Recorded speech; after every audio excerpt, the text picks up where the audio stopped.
জেম বাবু, ওলে বলে দাদা কি করছে বাবা? আরে এই যে এগুলো তো এবার ফুল ধরে যাবে, এই যে গোলাপগুলো দেখছো এখানে, এবার এগুলোতেও কিন্তু ফুল চলে আসবে। এগুলো তো অনলাইনে অর্ডার করেছিলাম, নীল গোলাপ, গোলাপ। এখন দেখা যাক, ফুলটা ফুটুক, তারপরে দেখা যাবে আদৌ নীল গোলাপ দিয়েছে নাকি। বুঝলে? আজেম, চলো তো দাদা কি করছে দেখি। নেও দাদা কি করছে। আর এইটাতে দেখো বন্ধুরা, স্নেক প্ল্যান্ট দেখেছো?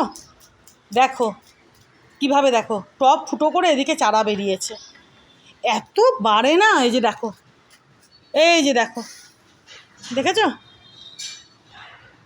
ছোট্ট একটুখানি আমি এনে লাগিয়েছিলাম, যে কাকা রাস্তায় ওই গাছ বিক্রি করে তার কাছ থেকে এনে, সেখানে দেখো, দেখেছো কি হয়েছে? দেখো, গামলাটাকে চেঞ্জ না করলে এটা তো ফাটিয়ে দেবে। ফাটিয়ে তো দিয়েইছে, এই যে দেখো ফেটেই গেছে এখানে। আজেম, ওই যে নেরু দাদা, নেরু, নেরু, বাবা না বন্ধুরা, চলো আর দেরি করবো না, সন্ধে হয়ে আসছে। এই যে এবার এই ছোটোগুলোকে একটু নিচে নামিয়ে রাখি রেলিং থেকে, তারপরে ঘরে যাব। আবার সকালে আসার পালা। নাজেম,